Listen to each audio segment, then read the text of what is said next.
Yeah. It's sort of laying the groundwork, Sure. having these conversations.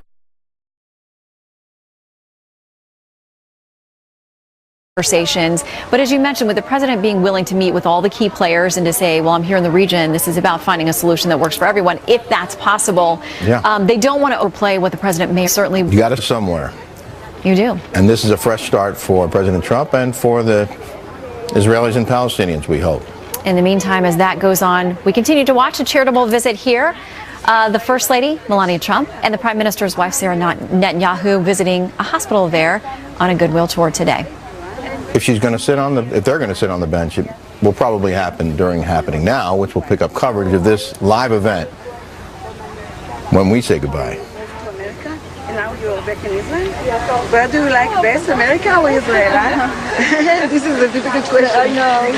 Both places, right? Maybe half here, half there. Yes, very nice.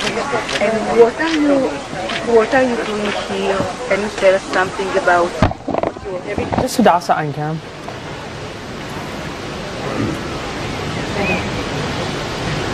We continue our coverage here on Fox News. Thank you to Shannon and thank you to Rick as well as we continue to watch the First Lady visit with the wife of Prime Minister Netanyahu in Israel at a key hospital. In fact, Leland Vitter's with us on set today. Leland, you spent many years reporting out of Jerusalem, our Jerusalem bureau. You were mentioning a little something about the hospital itself and its significance.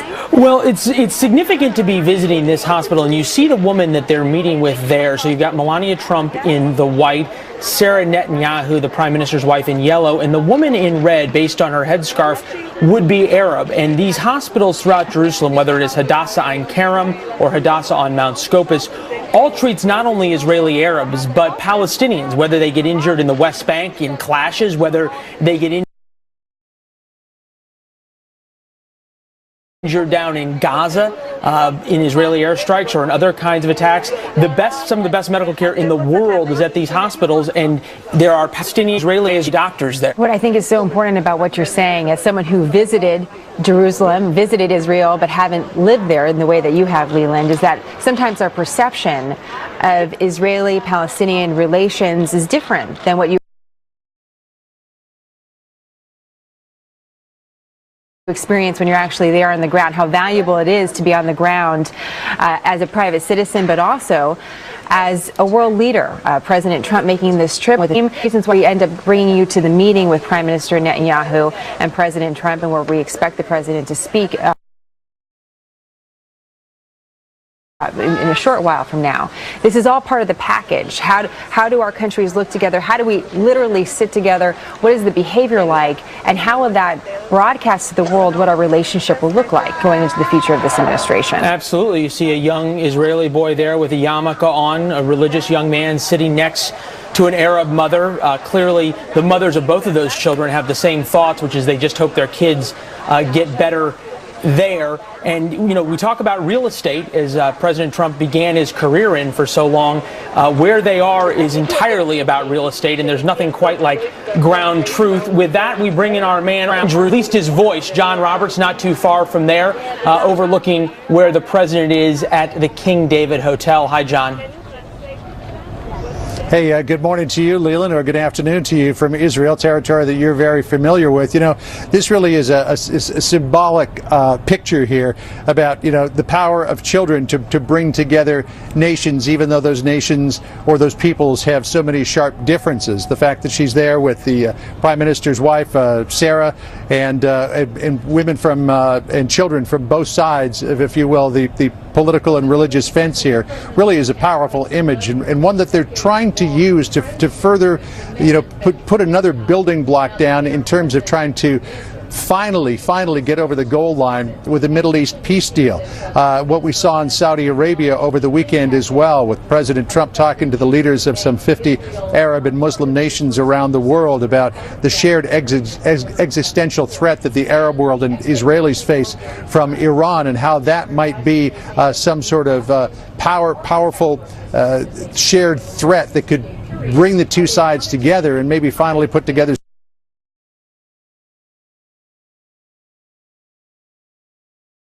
some of the building blocks of peace. And the fact that Melania Trump has been literally tone and pitch perfect here in this trip so far. She touched down the tradition being very similar to the garb that they would wear, the abaya that they would wear, and they really appreciated the fact that she was making it an effort to sort of, adhere to Saudi traditions while at the same time being different. She's going to be meeting with these children here in the garden of the Hadassah Women's Hospital. By the way, the patron of this hospital is the Hadassah Women's Zionist Organization of the United States. She's going to take some time to do some crafts with these children and really kind of get to know them. She has made children clearly one of her great causes. She meets with children, particularly in hospitals, at many stops throughout the United States, and now doing it around the world. So a very powerful image of unity here and reaching out, using the commonality of children to try to build bridges between peoples. Leland?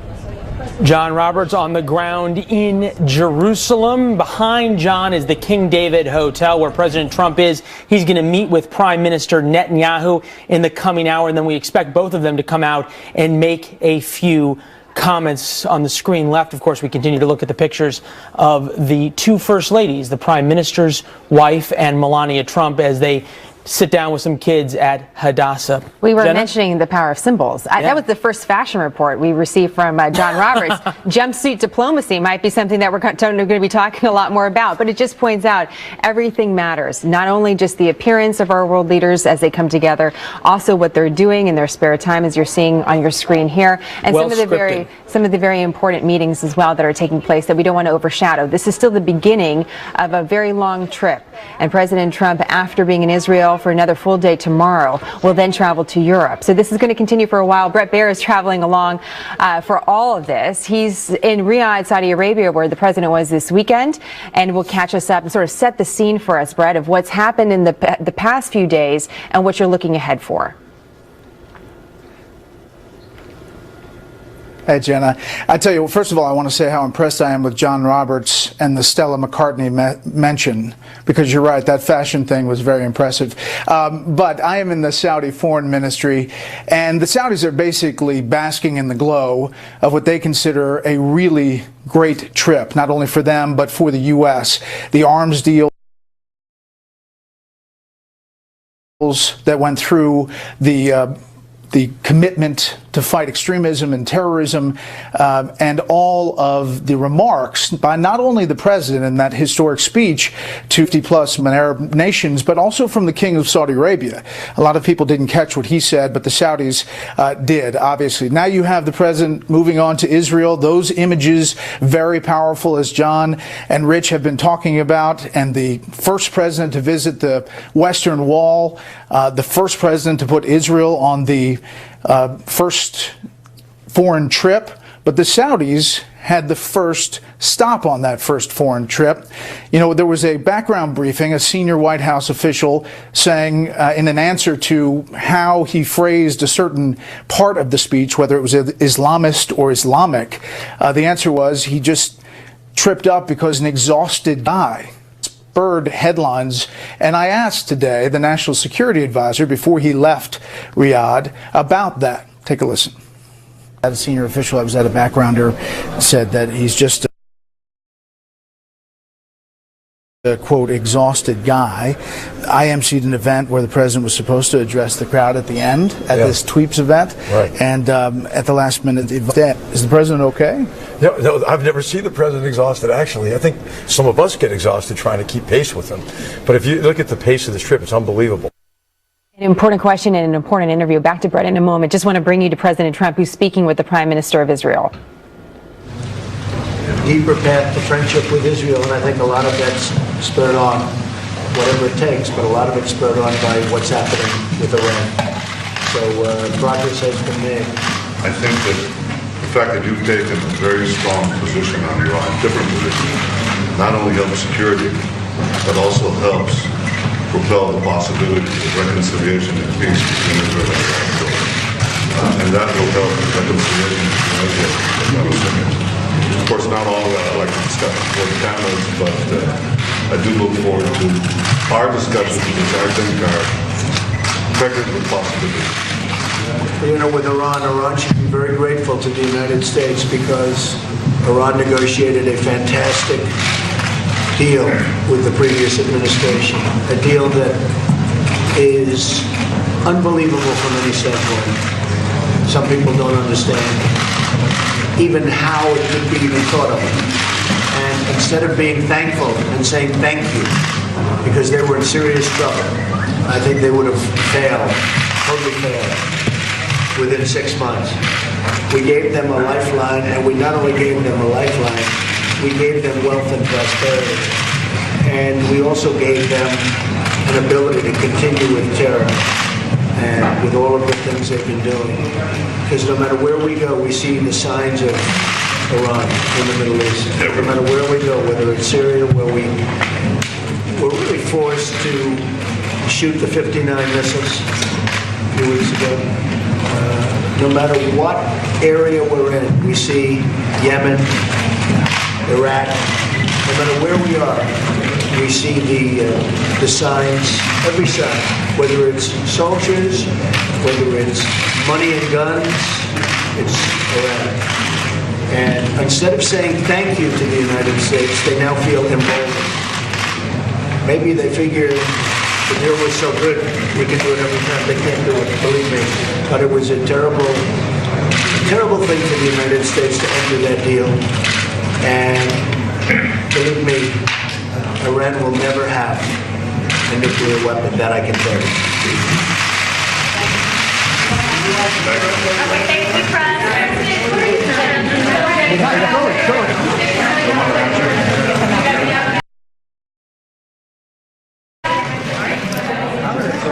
The President and the Prime Minister with a few words as they continue on their schedule this evening. This evening in Israel, you expect comments coming from the President. We know it might have been a little difficult to hear, as it was for us too. We're trying to do a lot of this on the fly, and you hear the sound, maybe not perfect, but a lot of references to Iran, what Iran is doing in the region. The President saying Iran will not get a nuclear weapon. Let's bring these two things together, though, as we're going to return to Bret Baier in just a moment in Saudi Arabia. I want to listen here just for a second. Word or the name Israel. Never mentioned it during that conversation. They were all saying I did. So you had to know the story wrong. Never mentioned the word Israel. How's the visit so far, Mr. President? Thank you. Let's go. Please, everyone. Let's go. Out. Let's go. Often unexpected, as you know, the President with some additional comments. What we're going to do is we're going to cut that sound for you, and we're going to replay it in just a moment so you can hear it in full. But what I wanted to point out as we look at the theme of this trip and this big trip abroad from the President was very clear talking about Iran and Saudi Arabia. The President right now very clear talking about Iran and Israel. While Saudi Arabia and Israel do not have diplomatic relations, and to our knowledge, this was the first direct flight, by the way, from Air Force One from Saudi Arabia into Israel because of the lack of diplomatic relations. This is one thing that the Saudis and the Israelis agree on. They do not want an empowered Iran, and they certainly do not want a nuclear Iran. So interesting, just wanted to point out those themes as we see them arising in this trip. Bret Baier standing by with us again. He was, as he just showed us, speaking to the National Security Advisor for the President. Bret, your thoughts? Yeah, well, we'll have that complete interview with H.R. McMaster tonight on Special Report live from Riyadh. We'll also have more Saudi reaction. But you're exactly right, Jenna. The connective tissue here between this trip in Saudi Arabia, the meeting with the 50-plus Muslim Arab nations, and then to Israel is Iran. That is the thing that brings it all together. The concern about the threat from Iran in the region, the geopolitical shift that is the Trump administration from the Obama administration. It is welcomed here in Saudi Arabia and throughout the Arab world. And frankly, it's welcomed in Israel. When you hear the Israeli president saying America is back again, that is quite a message on a trip that is from two very different parts of this same region.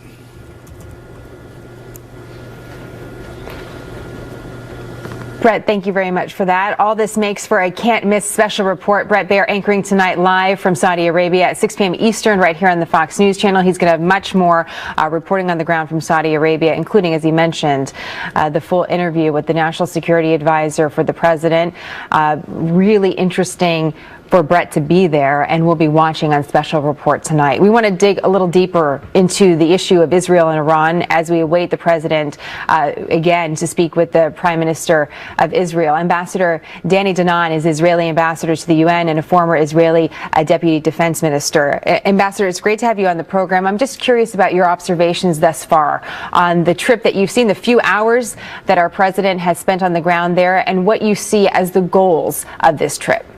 Good morning. Thank you for having me. Indeed, it is a great historic visit of the president to Israel, and we appreciate that on his first visit abroad, he is visiting our country. We speak a lot about the bond between the Americans and the Israelis, about the shared values, but when the president is coming to Israel, when he is visiting the holy sites in the old city of Jerusalem, we appreciate that. And so far, he had a meeting with the president. He is now meeting the Prime Minister of Israel.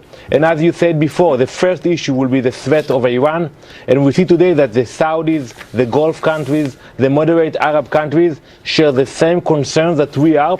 And we hope that with the leadership of President Trump, we will be able to fight together those radical forces. What is the biggest obstacle as you see it? When we discuss Middle East peace, we can mean many different things. What does it mean for Israel? Well, the hard part is to restart negotiations, to sit down with the Palestinians and to speak with them. Unfortunately, what we saw in the last few years, that they created a culture of hate, of incitement. Take, for example, the fact that today the Palestinian Authority, they still pay salaries for convicted murderers who killed innocent American citizens and Israeli citizens. So we need to stop with this culture of hate, get into a room and negotiate. We proved in the past that when we negotiated with the Egyptians, we achieved a deal. Same with the Jordanians. The only way to move forward is to stop the incitement and to start negotiating directly. In an effort for self-reflection, what do you think Israel can do better? Well, I think we should understand that there is needs in the other side. The government of Israel spoke about it, and we approved a few gestures before the president arrived to Israel. But we also have to be concerned about security issues, because when we see what's happening in Lebanon, what's happening in Syria, we don't want to see the same pictures in next to our borders with Gaza and in Judea and Samaria. So yes, we have to be cautious, but we do want to move forward. Can you give us an idea of some of the suggestions that were made?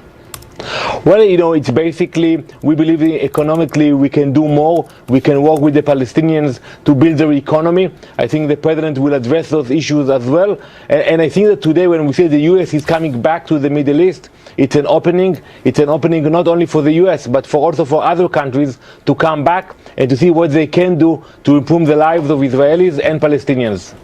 As far as investment from both of our nations together as something that we can work on when it comes to the Iran issue, you obviously deal with Iran in some respects at the United Nations, and I'm curious what you see now as you get the words from the Prime Minister of Israel, as well as us in just about an hour from now. But you saw some words about Iran, and then there were some questions shouted by journalists, and we couldn't quite catch everything that the president was saying. Well, apparently the president was shouted a question, and so was the Prime Minister. They both were shouted a question about intelligence cooperation. Of course, this is in light of some of the stories that have emerged about the conversation President Trump did not have with Russian officials in the Oval Office, and whether or not he revealed classified information. So the president did address this question about intelligence sharing, and here's what he said. This is a rough transcript. Just so you understand, I never mentioned the word or the name Israel during that conversation. Never mentioned it. They were all saying I did.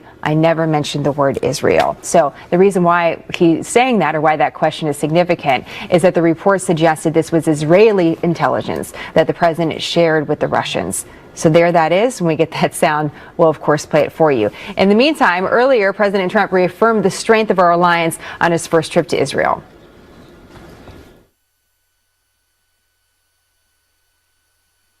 There's still much work to be done. That means honestly confronting the crisis of Islamic extremism. Religious leaders must make this absolutely clear. Barbarism will deliver you no glory. Piety to evil will bring you no dignity. If you choose the path of terror, your life will be empty Your life will be brief, and your soul will be fully condemned. And political leaders must speak out to affirm the same idea. Heroes don't kill innocents, they save them.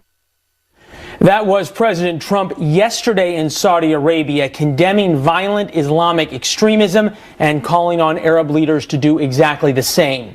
The president then left for Israel, where he just held an impromptu news conference of sort, made some comments there with Prime Minister Netanyahu. For more on this, Guy Benson, townhall.com's editor and Fox News contributor, also Richard Fowler, Fox News contributor and host of The Richard Fowler Show. Gentlemen, nice to see you. Want to get your thoughts on this, which is just breaking out of that news conference. President Trump responding to a question shouted to him by reporters about intelligence sharing and accusations that he essentially threw Israeli intelligence under the bus with the Russians in the Oval Office. Take a listen. I never mentioned the word or the name Israel.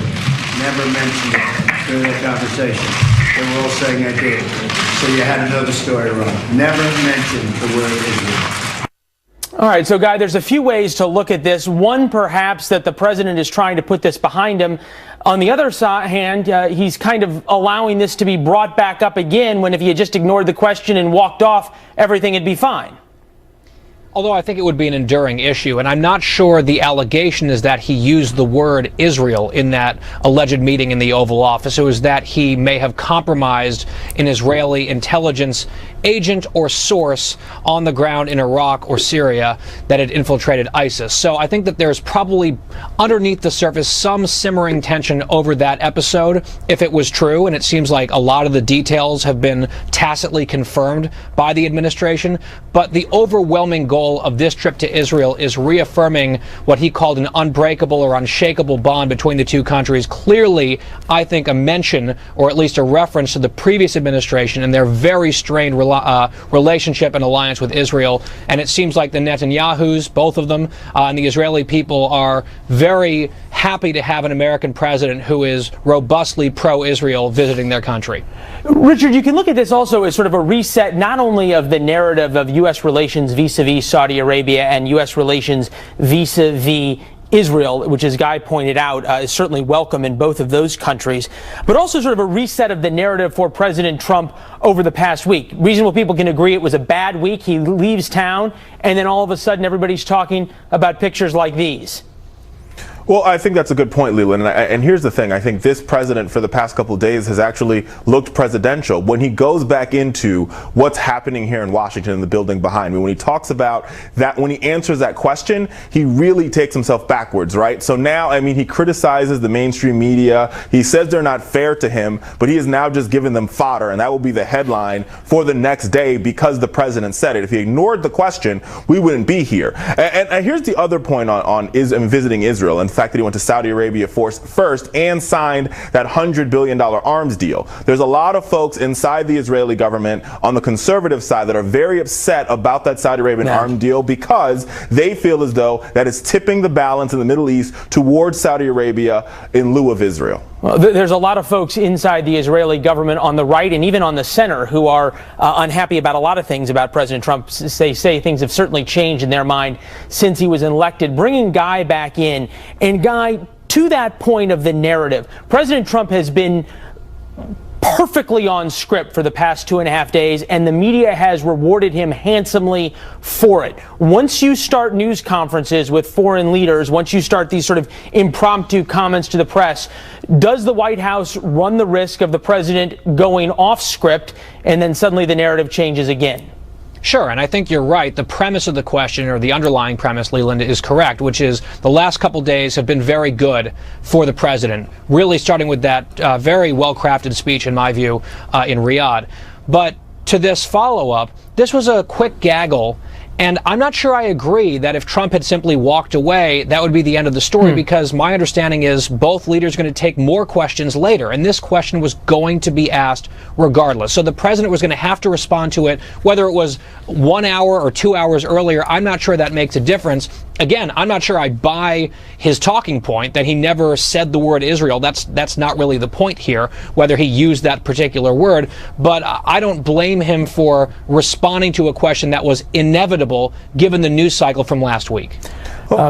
Richard, let me just jump in here. Yeah, for sure. So here's the thing. I think the White House, this White House communications office, is working really hard to keep this president on message, right? And at a press conference, there's a little bit more control. You can pick who's asking the questions. This off the record here is problematic because it's more of the Trump that we saw last week, right, than the Trump that we saw this week. So it's go back to the crazy tweets, back to these off the cuff comments that are all problematic and lead to the mainstream media saying, "Hey, you leaked intelligence to our enemies from a friend." Worth pointing out, Richard, though, when he met with the Saudi deputy prince, I believe, he was the one who was right on message, talking about how this arms deal meant jobs, jobs, jobs. Guy, Richard, a lot to talk about in the coming days. We'll have both of you gentlemen back. Thanks. Good to be here. Great analysis. Jenna? Well, the president's Mideast mission, as he now meets with Israeli Prime Minister Benjamin Netanyahu after his trip to Saudi Arabia, how those achievements here could help the peace process and what to watch for all this region moving ahead. President Trump showing a different side compared to the Donald Trump we saw in the 2016 campaign. Journalist Bob Schieffer saying Mr. Trump sounded, in his words, very presidential during his big speech yesterday in Saudi Arabia. He helped himself today because he didn't sound like the guy at the end of the bar popping off. He sounded like someone who had actually thought about what he was going to say before he said it. He kept a hold on the tweets, he stuck to the script, and he sounded much different, not only than he sounded all of last week, but throughout the campaign. John McCormick, senior writer for the Weekly Standard. Judy Miller, Pulitzer Prize-winning investigative reporter, author, and Fox News contributor. Always nice to see you both. Ladies first. Judy, you agree with Bob Schieffer? You did yesterday. I do today as well. Consistency. I totally agree. Look, he received the royal, so to speak, treatment in Riyadh because, in part, King Salman was so happy to see anybody other than Barack Obama there in his kingdom, because Donald Trump is Judy, the are you surprised though by how are you surprised by how universally positive the coverage is in the U.S. media? Even publications that typically give the president a very hard time are very positive. Well, considering the Harvard study said that the coverage of the mainstream media in terms of newspapers and major networks was 80% negative, yes, you could say this is also a flip-flop on the part of the press. But hey, it was really hard to watch TV or to read the news coverage of what he said and the reaction, and not to say something positive about this president. But I had to ask myself, is this the same guy who is campaigning on the Islam hates us theme? Is this the same man? I don't care what happened, whether or not he got religion on the way over to Saudi Arabia. It was a welcome speech. It was a realism speech. Words of many, even folks who have been supporters of Donald Trump. Why do you take the fifth if you don't have anything to hide? Well, I think because he has a good lawyer.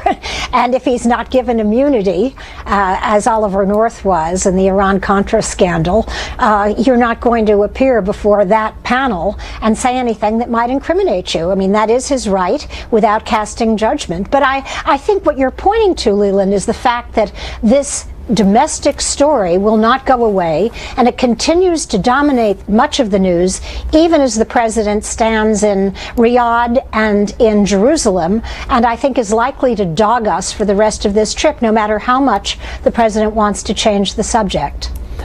Judy, you got both the first word and the last word, which, John, I think you're just going to have to live with, buddy. Appreciate it. No Thanks so much. Good to see you both. Jenna? Thank you.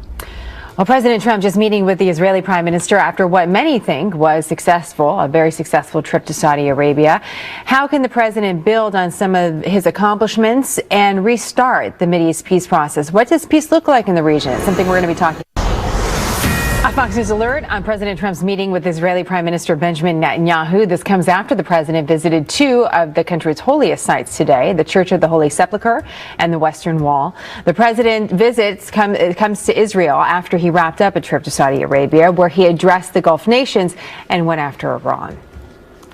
Iran funds arms and trains terrorists, militias, and other extremist groups that spread destruction and chaos across the region.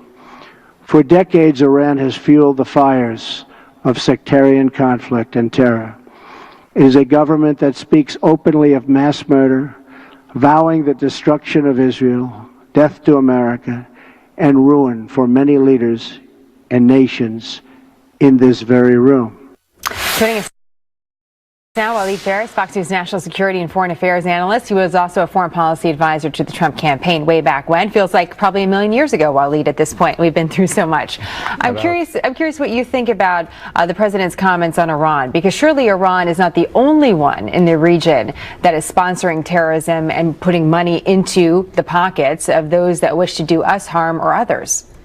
Absolutely. His first point actually was to mobilize the Arab and Muslim world, talking with 50 of their leaders against ISIS, Al-Qaeda, and to end that organization, that network of jihadi organizations. But the second most important threat, which geopolitically is the first because of the capacities and capabilities of the Iranian regime, is the Khomeini regime, because it is present in Iraq, in Syria, in Lebanon, in Yemen. Now, if you're hinting at the fact that other countries had individuals or influential individuals sending donations to jihadists, absolutely. This is why he addressed the Saudis themselves and the Gulf, telling them that from now on we're going to be cutting off any financial aid, even going from your individual citizens to anything that looks like jihadists. And what will that look like? What will actually hold the individuals accountable if they are funding terror from within Middle Eastern countries? These are individuals who in the past thought that by supporting financially a jihadi organization or a movement, that goes in line with the dominant ideology. So what is going to be changing is that the Saudis, the Emiratis, and other members of the Gulf, to begin with, are going to make public statements telling their individuals, you do not have the right to send your petrodollars or your dollars to any of these organizations. So the governments are going to be on board with the United States to stop it. Second, there's going to be something more important, Jenna.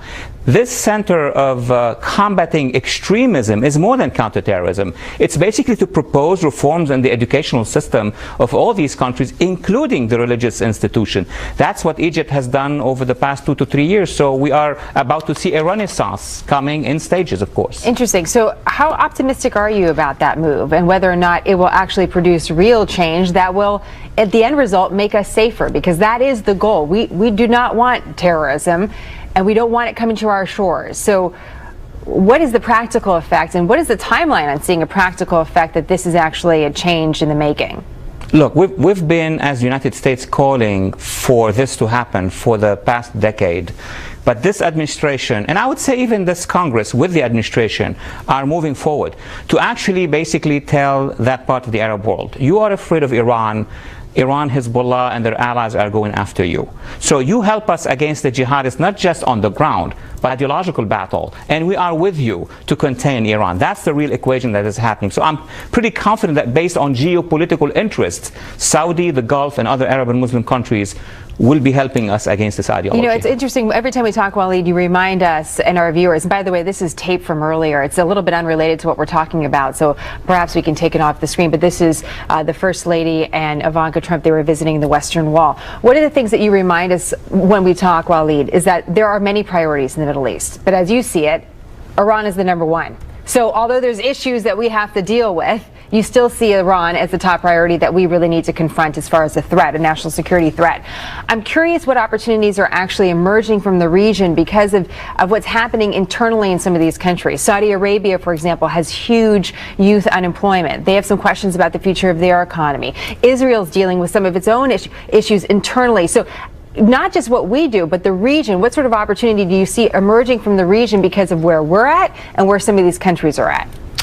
Each country in the Middle East has its own problems, and President Trump told them the United States is not going to be there to solve all these problems. We're going to try to address the common problem. And if you look at Saudi, for example, yes, it has a series of issues, including the level of freedoms, what the generations want, so on and so forth. But its major problem now is that the Iranians can cause havoc, not just on its borders in Yemen, but inside Saudi Arabia. If you take Israel, Israel has a whole issue with the peace process not being accomplished yet. But it has Hamas, which is backed by the Iranians. Lebanon has the same problem with Hezbollah, and so on in Iraq and in Syria. So our calculation is that across the region, you have a web which is controlled by the Iranians. So you have to deal with Iran to relax the region. Then we could go and address the other problems, economic or social. Again, we're looking at themes, and I just want to remind our viewers, last week one of the big news items was that we pushed back by show of force in Syria. Pro-Assad forces on the ground inside Syria. It turns out, we learned later in the week, that the pro-Assad forces were indeed Iranians. And so again, watching these themes as they emerge over the last few days and moving ahead. Wally, great to have you on our program. We appreciate it very much. Thank you. Big topic of conversation between Prime Minister Netanyahu and the president during this brief meeting was Iran. Our next guest, the editor of the Jerusalem Post, on why the prime minister perhaps wants to talk more about Iran and less about the peace process. And right now we are waiting for President Trump and Israeli Prime Minister Benjamin Netanyahu to address the press after their meeting this afternoon in Jerusalem. That to you as it happens. Meantime, Yaakov Katz, editor-in-chief of the Jerusalem Post, co-author of the book The Weapon Wizards, How Israel Became a High-Tech Military Superpower, from our Jerusalem bureau. Yaakov, to the issue of weapons in a minute. First, your recent piece in the Jerusalem Post. Headline: what has changed that Israel went from ecstasy over Trump to near mourning? Near mourning, really? Well, I think as you saw, Leland, in the week running up to Trump's visit here, there was a lot of talk about, does the Trump administration view Jerusalem as being part of Israel? Does the Trump administration view Jerusalem as not being part of Israel? There were different comments that were made by officials at the Jerusalem Council, at the U.S. Council in Jerusalem, which seemed to indicate that the administration does not view Jerusalem as being part of the state of Israel. But I have to say is that what we saw today with President Trump visiting the Western Wall, the holiest site to the Jewish people, is something that should not, maybe it's still a hot issue of what the exact status is of Jerusalem, because it is a final status issue in any peace deal with the Palestinians. The mere fact that the President of the United States, the first sitting President of the United States, goes to the Western Wall in the city of Jerusalem, in the state of Israel, sends a very strong message to the Israelis. Quickly, and then we'll move to topic 2 here of the weapons to Saudi Arabia, which I want to get your thoughts on. But it seemed as though the president's visit to Saudi Arabia was framed as a reset of U.S.-Saudi relations. Fair to say the Israelis feel that there has been a real reset from President Obama to President Trump now? Without a doubt. You heard it at the arrival ceremony for President Trump at Ben Gurion Airport, where Israel's President Rivlin said, we welcome America back to this region. You had a president for about 8 years under President Obama, which there was a feeling, not just within Israel, but within the wider region, Egypt, Saudi Arabia, other countries, that America had disengaged. And now you have a president who is involved, who is engaged, who managed to bring all of the Sunni, Arab, and Muslim leaders together yesterday in Riyadh, who took action in Syria after chemical weapons were used, in stark contrast to President Obama's famous red lines, which were crossed and never enforced.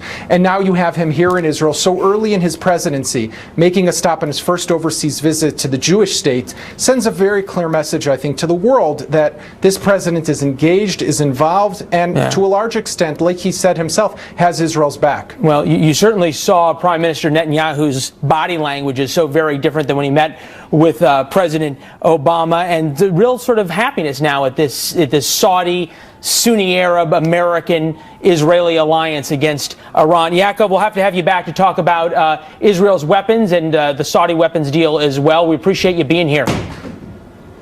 Thank you. More on the